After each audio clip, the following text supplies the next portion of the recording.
Good afternoon, everyone. Welcome to the Girl Get Up podcast.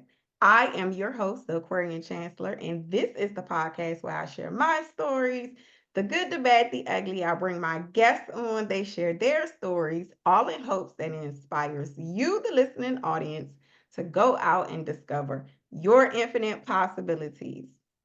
So today I have a guest, Miss Crystal. Could you please share with the audience who you are and what you do? Yeah, absolutely. So my name is Crystal Adair Benning, and I am a 4 times New York Times bestselling ghostwriter, a book coach. I host writing retreats and I write copy.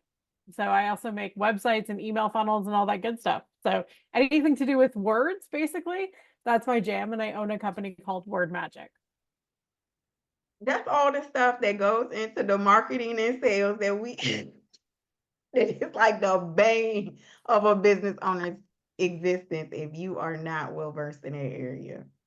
Oh my It's true. goodness. Yeah, it's definitely, I mean, it's a business that's a very, very busy industry. I think people don't understand how many words we actually speak and write on a daily business or on a daily basis. And if you're somebody who owns a business, especially, you figure out very quickly that like you'll spend like half your day writing, or you'll spend multiple days a month writing, whether it's social media posts, websites, emails, like marketing materials, all of that good stuff. So I'm the person that gets hired when business owners, I guess, get tired of doing it for themselves and want somebody else to handle it.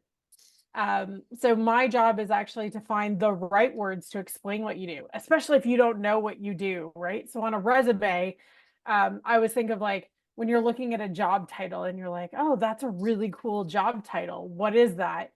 My job is probably to come up with that really cool job title to say, oh, this is the person we're actually looking for, and this is what they do for a living. The first step to being able to be hired, to creating a job for yourself, to starting a business, it all comes down to communication. And so that is my forte, is being able to say, how can we relate and how can we communicate better with people? So for example, if you're new into the workforce and say you're 16, 17, you're working on your first or your second job, and you're just kind of getting started, the language that I would use to reach out to you to entice you to come work for me is very different than the person who's on their like fifth business or their 10th business, or they've made their millions and they're stepping into it. We use very different language, and we have to meet you where you're at.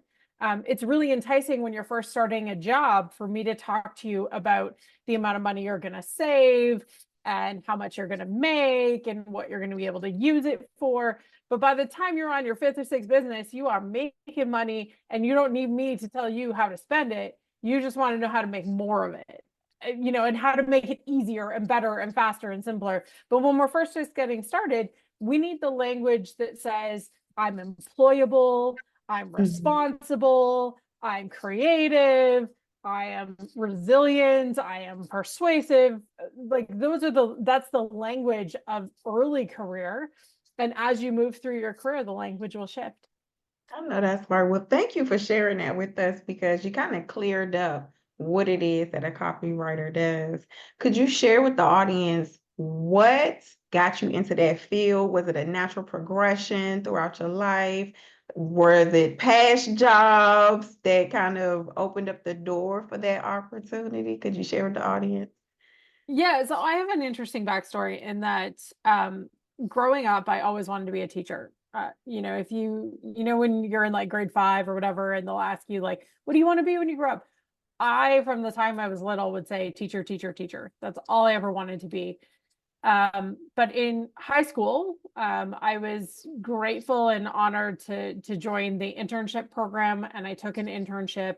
And teacher wasn't an internship that I could take, so I ended up working in the media, and I ended up working for a radio station of all things.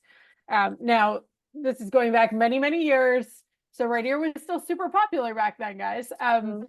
So I was working for one of the top radio stations in the country, and my job was to actually research and do the writing for all the radio shows. So I was doing the marketing components. I was making the reels and the ads, and figuring out what the on-air talent was going to ask question-wise when they were interviewing people. That was my job, and I loved it. But from that, so that was where I kind of started from, and it was an internship. I was learning. From that, I got offered a book deal.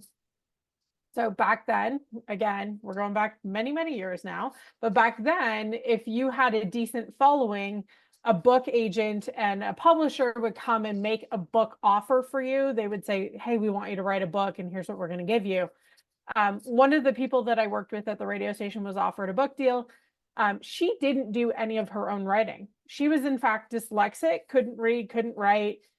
So I did all of her research, all of her background, and fed her everything she needed on stage. So when she was offered a book deal, her natural response was to ask me to write the book. Now, to put this into perspective, I was 14 at the time. I had no idea how to write a book. I barely had figured out how to research and write for the show, but I did have some natural talent.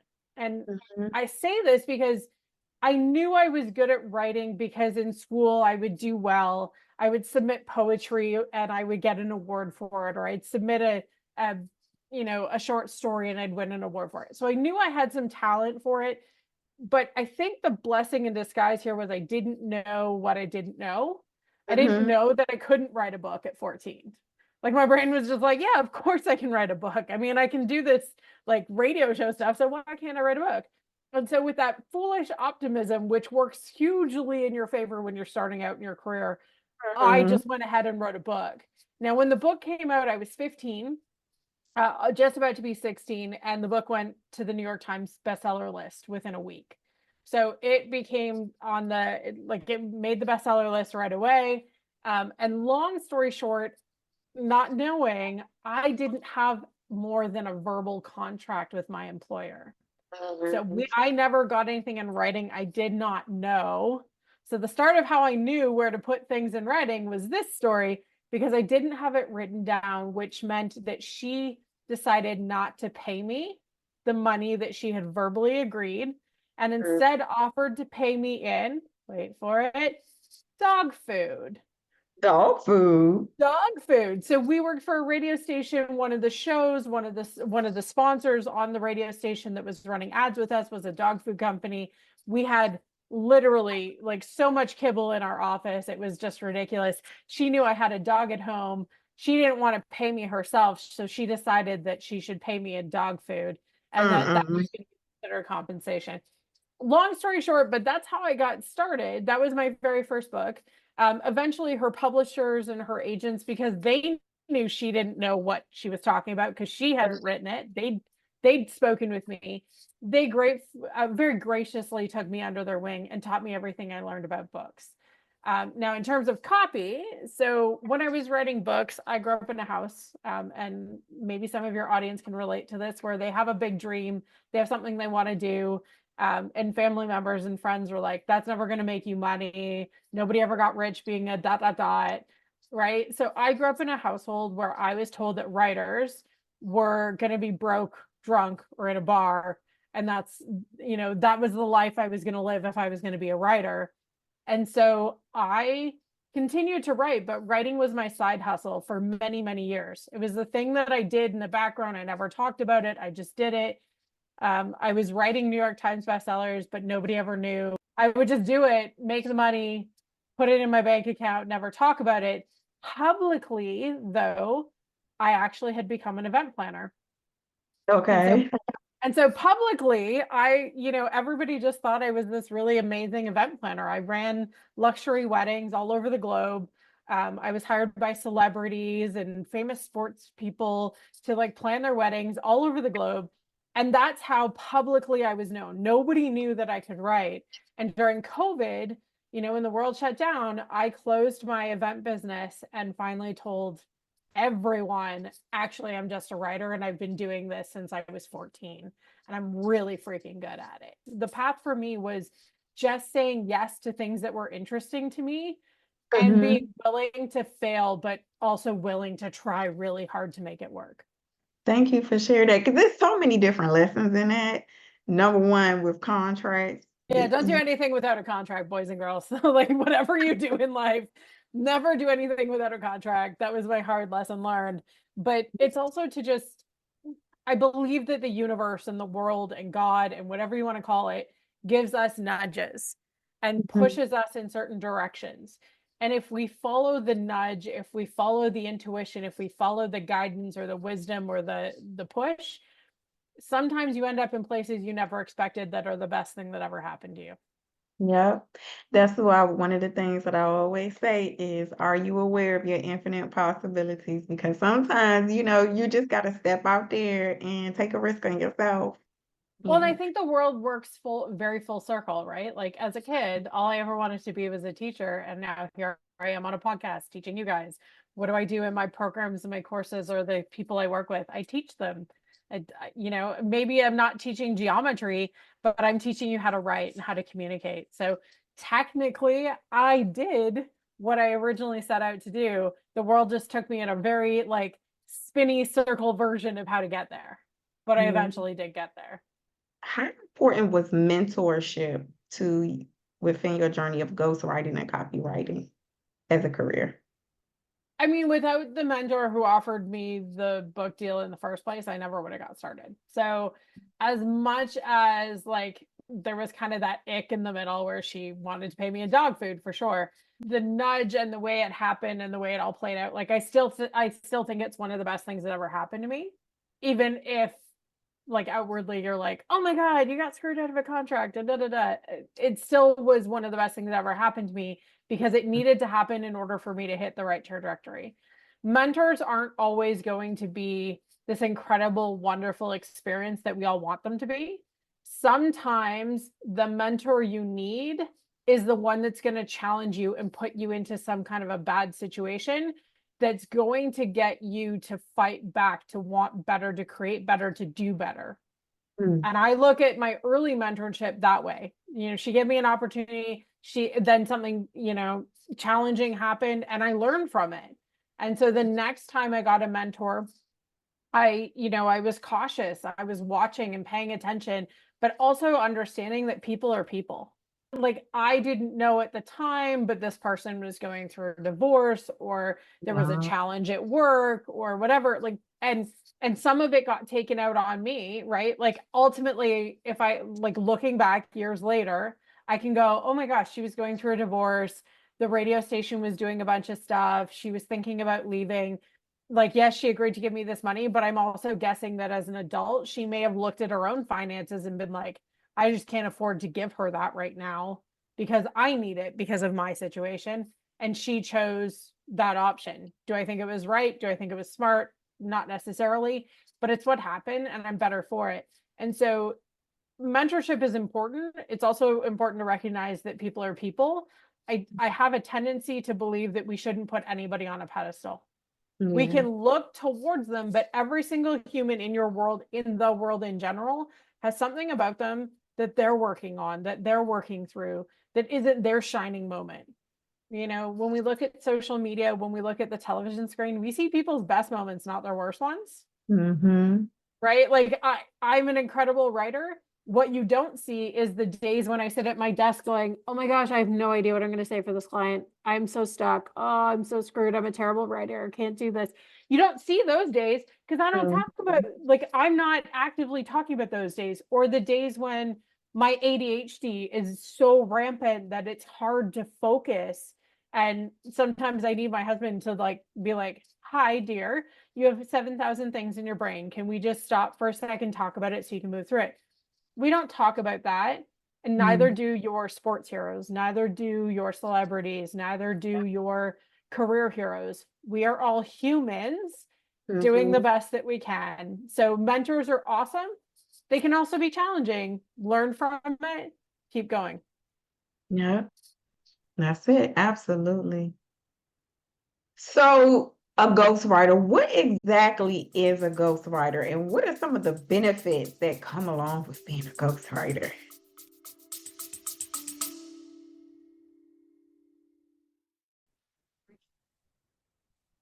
Are you ready to take control of your personal and professional journey?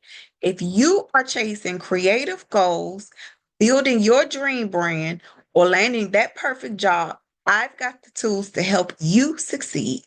Need that perfect handheld accountability planner? The Accountability Planner for the Creative Woman is your ultimate companion for staying focused and turning big dreams into actionable steps. Or are you struggling to align your brand with your business goals? Well, the How to Conduct a Brand Analysis Guide breaks it all down, giving you step by step strategies to refine your brand and grow your audience. Or, last but not least, for those climbing the corporate ladder, the Resume Toolkit gives you everything you need to craft a standout resume and land your next big role. From day one, I've always let you know that you are the star. So shop with me and take your first steps toward your brightest future. Start your journey to success today. Now, back to the episode.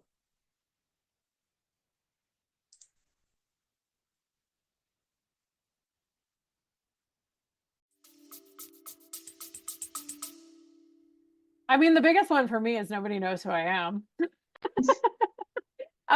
So a ghostwriter is somebody who is the architect or the craftsperson who writes the copy, who writes the book, but their name is never attached to it typically. So nobody would know that I wrote it. So a lot of the books that you would pick up in a bookstore, if they came off of a bestseller list, especially, chances are they were either written by a ghostwriter or co-written by a ghostwriter, meaning somebody else was involved. So it's not just one person's name on the title and they wrote the whole book. That's usually not the way it works. It's often that they've got a ghostwriter or somebody who's a professional writer who's co-writing with them or writing it for them. They put their name on it. I don't get to put my name on it, but what I get instead is a nice fat paycheck and a nice stack of royalty checks. And I'm totally okay with that. So somebody else has to do the book tours and the stage talks and jumping on Oprah's couch and all of that stuff. That's not what I wanted for my life. That's too chaotic for me. I'm a relatively quiet, private person. I like to be able to go on vacation wherever I want and not be recognized.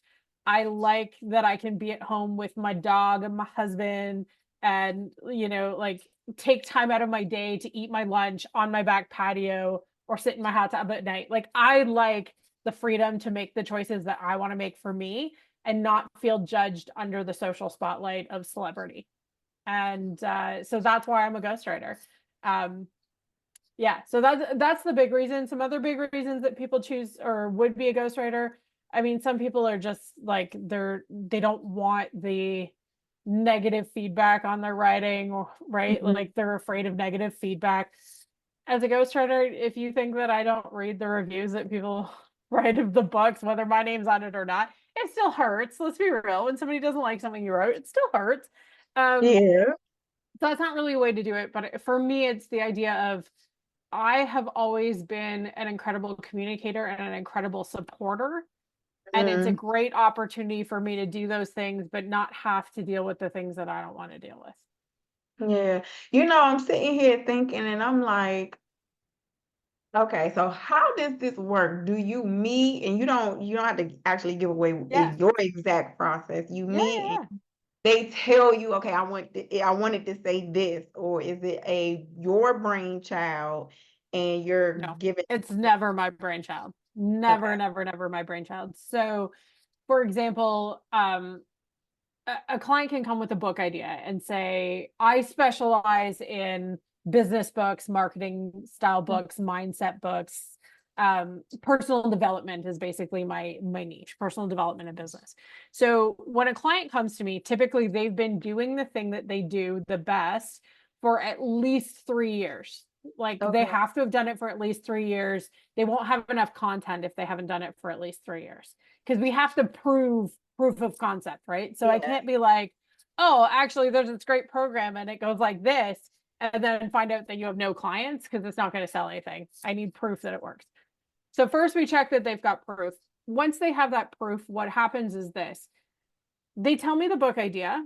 They tell me essentially like who it's for, why it should exist, how it stands out in the market. Like they're going to give me the basics about, this book idea. They don't have to give me the concrete internal stuff yet. They have to tell me the excess. I then take that away and do a little research to find out what's the closest competition, what else has been written in this genre. Is there anybody that might be currently writing in this genre that I need to be aware of that we're competing against? And really what's going to separate it in the marketplace. So what is the message that stands out? Because lots of people write books that actually have no message that stands out. What a Mhm. waste of time and paper. So my goal is always to make sure that it stand out and it's solid. After that happens, basically my process is 90 days, unless you're writing a New York Times bestseller, in which case it can be like a year and a half. But for most people, it's a 90-day process. We meet every single week, multiple times throughout the week. You are telling me your story and you are feeding me the content. So think Yeah. of it like every single person I work with gives me a master class on what they know better than anybody else. Mhm. So if it's a coach, they're coaching me. They're giving me the master class of coaching, how they know it, why they know it, how they've used it, a case study of a client who's used it. And my job is to take all of that information and turn it into a story. But Yeah. you, as the client, the writer, are still giving me the content. I don't add anything to the content that is not mine, or sorry, that is not yours. If it's mine, meaning it's my personal bias, it's a story I have, I can bring it up to you and ask if Mhm. like, do you have experience with this, that, or the other thing? But if it comes from my personal wisdom, my knowledge, I never put that into a book without the author, the person who's hired me, saying, yeah, absolutely, that makes sense. The goal is not for me to write a book. The goal is for me to write your book. And the only way I can do that is if you, as the person who wants to write the book, tells me what I'm supposed to write. Yeah. Just imagine it sitting on the couch and being interviewed by Oprah about a book that I didn't write. Like, I mean, I Yeah. don't know. I think that, and you can correct me if I'm wrong because you have more experience. You have Yeah. all the experience. But it to me, it's like we look at our businesses, we look at our projects, whether it's a Yeah. song or whether it's as our baby, Yeah. you know. So it's the I actual get blood. paid well for my babies. I'm good with that. Yeah, but just saying like the actual blood, sweat, and tears is like when you look at something like that final product and you like, oh, I worked so hard for it. It doesn't diminish it in my eyes, right? So I am not somebody who seeks fame. Fame doesn't do anything for me. I'm not interested in fame. I've been blessed in my life to meet a lot of really famous people. And I've also recognized a lot of famous people are not the people that they've showcased themselves to be, right? Mm-hmm. Um, and I would rather be a real person living a real life, even as flawed and challenging as it is, than be a person pretending to be something I'm not sitting on Oprah's couch. I can't do Yeah. that. But my clients can easily go on Oprah's couch and talk about their book because it is their book. It's Yeah. their story. They've actually been very, like, even though it's a ghostwriter and I've done the writing, they have to go in and read every syllable, every line, every sentence, every word, and make sure that it is something that they would say. And if Yeah. it's not, it's up to them to help me edit it to make it sound more like them. So, in no way, shape, or form is the book not theirs. The Mm-hmm. difference is that I worked on it. So, I look at it like this. If I have to do my taxes every year, right? I am the worst at money. Don't ask me anything about my money. I couldn't tell you how much is in my bank account right now. I have no idea because I am married to a man who is a finance guy. Thank the Lord that I did because he's in charge of making sure that the finances make sense and the tax bill gets paid on time. That is his job. My job is to bring the money in. His job is to make sure it goes out to the right places, right? Is it any less my tax bill? No. No, it's Mm-hmm. still my tax bill. The difference is I hired help for something that I am not skilled at. So a lot of people that hire a ghostwriter are people who don't have the time, who don't have the skill set. Oftentimes I work with people who may not have English as a first language. So if you're Okay. writing an English book and you're not English as a first language, it can be hard to communicate what you want to say with not having the ability to grasp the right language. Being like me trying to write in Russian. I have no idea how to write in Russian. I can't read Russian. I don't understand Russian, right? So there's a million reasons that we hire, but why is it any difference to hire a book writer than it is to hire a tax accountant or somebody to, trim my dog's fur, or somebody like an Uber to take me to the airport. Like, how is it any different? It's Yeah. just farming out or hiring somebody to do something that you don't have a skill in. Doesn't make it any less yours. It's still yours. It's just you got help. There's nothing wrong with that. I just Yeah. happen to work in an industry where not everybody is vocal about receiving help for the book that they have. Yeah, and you know what? And to add to that, it's like we are in a culture where, if you say that you had help with something, like it's not as what's the word? Credible. You know what I mean? Yeah. Like to I was say, oh, gonna say it's not as sexy, right? Like it's not yeah, sexy to be like, oh, I had help. It was a team effort. Nobody wants to say that. And yet the truth is most books before they're published, whether you self-publish and write it yourself or whether you work with publishing industry, have at least 2 to 3 hands involved in making your book happen. And it could be your ghostwriter, but it's your editor, your agent, your layout designer, your cover designer, the person that's doing the marketing, right? There's like 5 people right there. Are they any less involved in your book? No, absolutely. but it's still your book at the end of the day. It's your name on the cover. It's your book. And personally, I love that. The same thing goes with copywriting. Mhm. Copywriters get no sunshine. We get no gold star for our efforts. I get to watch you make millions of dollars from me writing great copy. That's the Mhm. benefit that I get. I get to know that the work that I'm doing works. And I know it works because I have repeat clients that come back to me and are like, man, that email funnel, I just made so much money off of that email funnel. Or I filled my retreat or my workshop because of the copy that you wrote. The benefit for me is I continue to have loyal customers who come back. I don't have to do a ton of extra effort because I know that the next time they launch something, they're coming straight back to my Yeah. office to have me do more. I don't need my name on your website to know that I'm good. What I need is my name spoken in rooms where it matters. Yeah. So for example, yes, I do talk about being a ghostwriter. Yes, I have a website. Yes, I talk about copy. Yes, I have a website.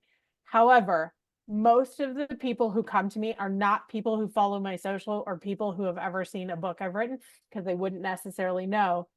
It's the people who have hired me and worked with me in the past who quietly say my names in rooms that matter to the right people who become my next client. Oh, that's right. Thank you for educating us, or opening up the curtains for us just a little You're bit. so welcome. I mean, if I was starting out all over again, I think the Mhm. thing that I would say is build yourself as a brand and think about the reputation that those brands uphold, right? Chanel doesn't, I mean, they advertise, but they truly don't have to advertise because the person who loves Chanel is always going to go buy Chanel, right? Like they don't have to advertise with, and we know like what's the reputation with Chanel? It's high end, it's luxury, it's quality, it's got some very like intricate details. It's all about making it last. It's legacy pieces, stuff you're going to pass down to your children. Like that's the Chanel brand. That's what we know and love about Chanel. So if you turn yourself into a brand, what is the reputation? What is it that you want people to say about you when you're not in the room? Because that's the key.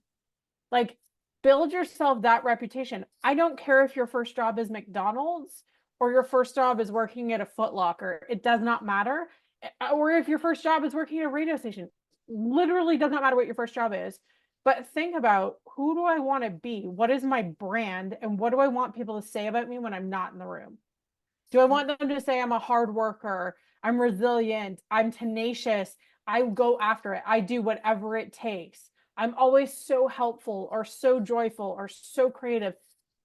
Figure that out and then consistently do that. And no matter what job you take on, be the brand of yourself and Mm, watch other people talk about you. yeah. My next question to you is going to be a little interesting. In the world of AI, we have Google Gemini, we have Copy AI, we have Chat GBT. Uh huh. How did that change the copywriting and the ghostwriting industry? It's changed a lot. The short answer is most copywriters are down about 40% this year, 40 to 60% in income over what they've been making. Myself included, my copy is down. I'm not getting hired as much for copy as I used to. The reason being is that a lot of people think that they can use AI. There are some massive challenges with AI. First of all, in terms of owning the copyright, I cannot replicate it or duplicate it, and you cannot own the copyright for it. So say you write your website using AI and then somebody goes tomorrow and duplicates it completely and decides they're going to open up the same business with the same copy, you don't have a leg to stand on in court.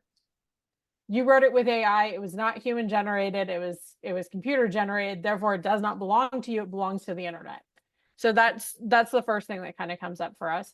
The second thing is I don't hate AI. In fact, I use it. I have ChatGPT up on the back screen of my computer almost every day. But what I use it for is not to give me actual copy. What I use it for is to ask it about a structure or to do some kind of background information for me. So I can ask it to do things like, hey, ChatGPT, I need to, or hey, Jasper, or hey, whatever, I need to create 20 blog posts this month about my business. My business is X, Y, and Z. This is what I do. This is the vibe or experience I want people to have with my business.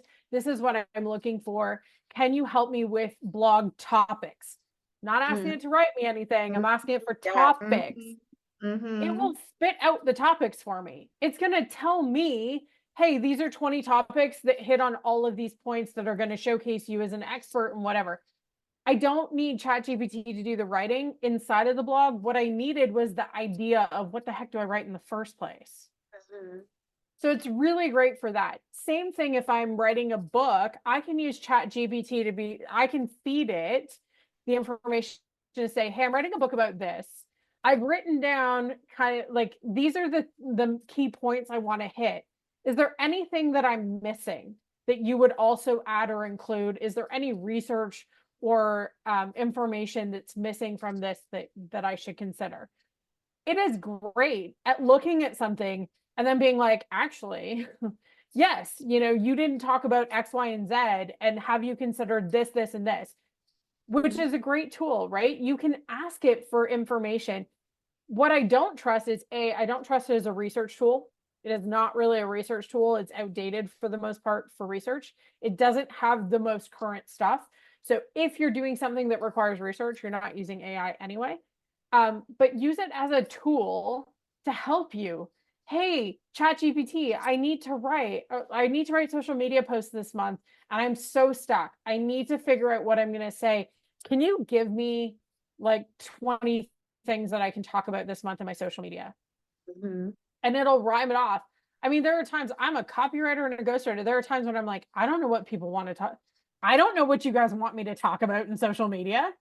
I use ChatGPT all the time to ask it, ChatGPT, I'm a ghostwriter and a copywriter, and I have no idea what I should be posting on social. Any topics or ideas or like any like guidance you can give me about stuff that might be interesting for my audience. And it always spits out something. I mean, if I ask it for 20 things, maybe 5 of the 20 are like, dang, that's good, I'm using it. But I can ask it for information and it's going to spit it out and go, that's okay. Right. So many times we lean on our friends or our partners or like a client to ask them like, oh, what do you guys want me to talk about? And nobody ever knows when you put them on the spot like that. But ChatGPT will give you an answer. And it's usually pulling it from what people are Googling, from like, what are they asking questions about? Right. So it gives me a starting point. Use it for a starting point. Don't use it to write for you. We know when something has been written by AI. It is very obvious, right? Like it is super clear. You know this. You've been on Facebook or LinkedIn or Instagram, and you have seen a post that AI has written, and you've gone, ew, because there's an ick factor to it. It just doesn't translate in the same way we talk. It still speaks computer, not human.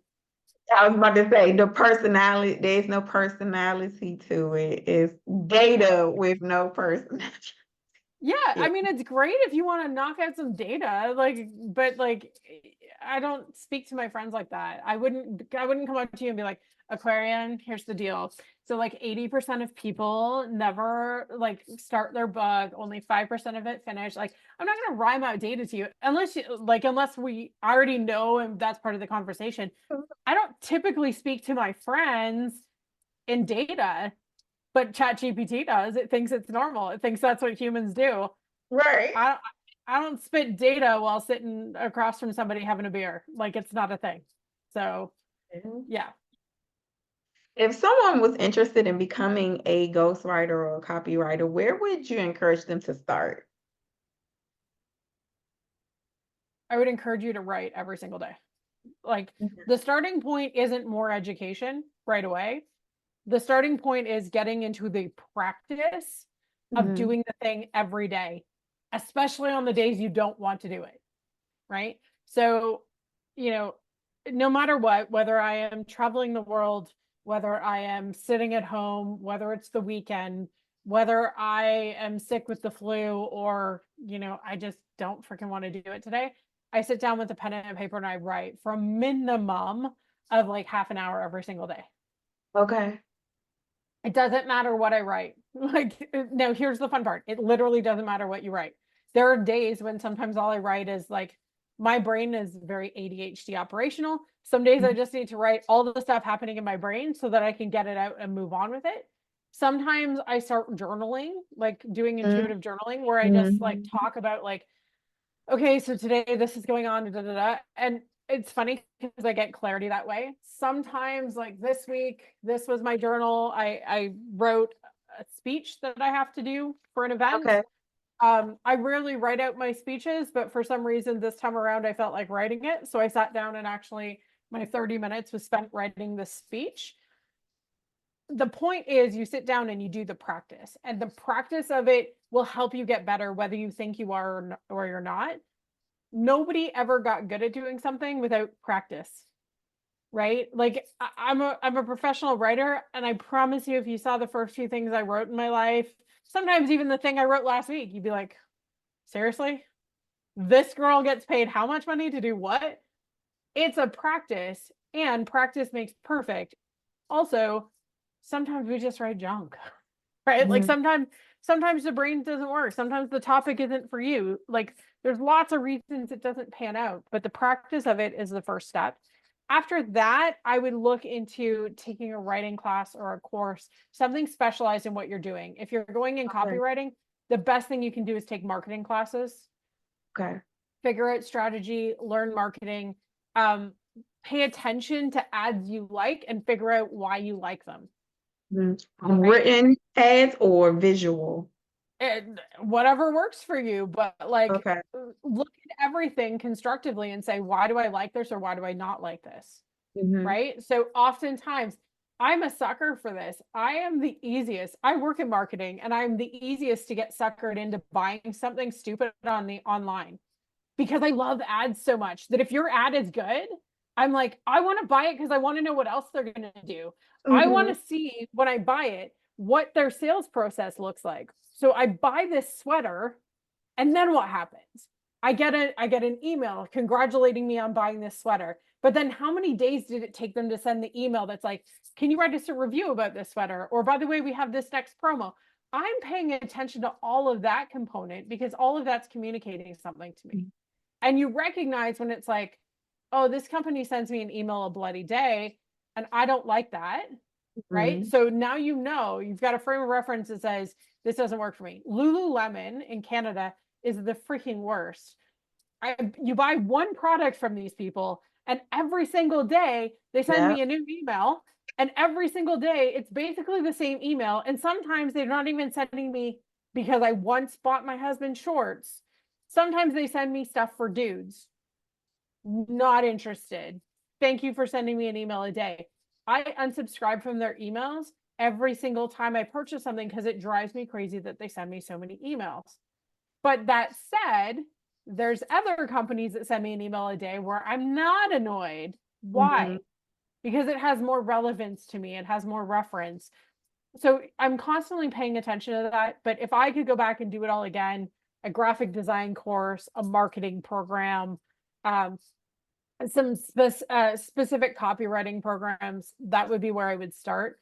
For ghostwriting, it's a little more organic. Everybody's got their own take and speed.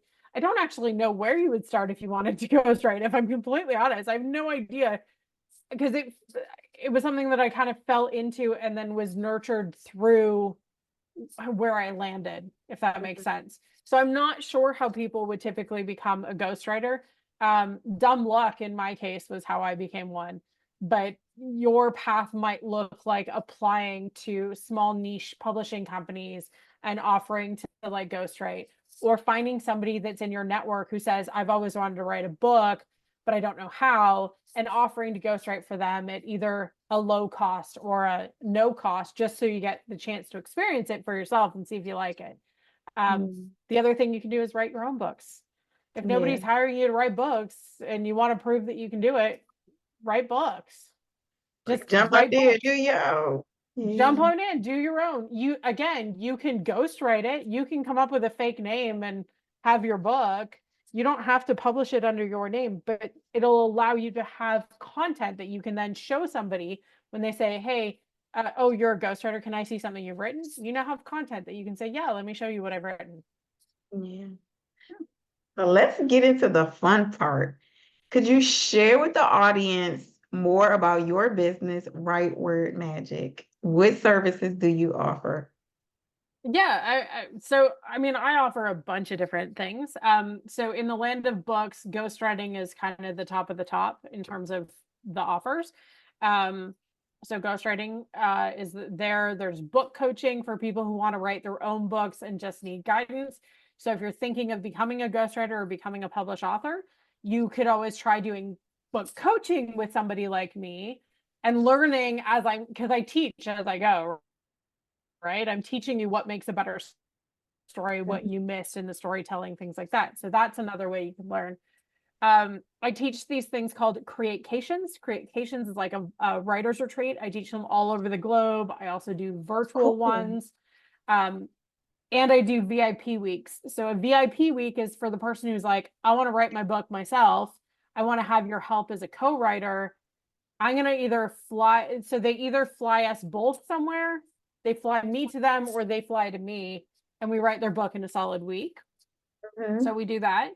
And then for copywriting, everything's custom coded, but it's websites, email funnels, landing pages. Sometimes it's courses or workshops that I'm doing, things of that nature. So copywriting is a little more specialized. And then I do a copywriting retreat as well, where I take business owners, specifically, usually coaches, away for just a weekend.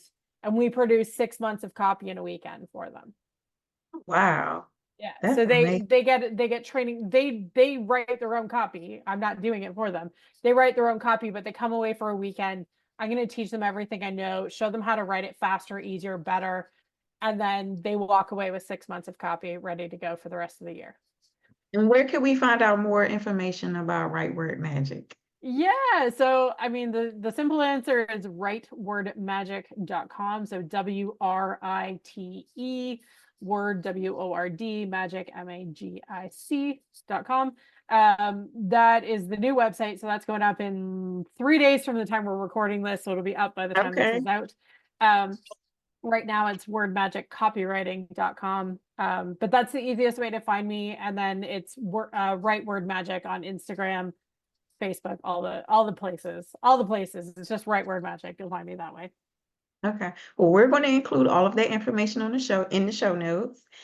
Before I let you go, though, this is a platform of inspiring people to believe in their infinite possibilities, and you've dropped so many great things already. But could you just share one more word of wisdom with the listening audience?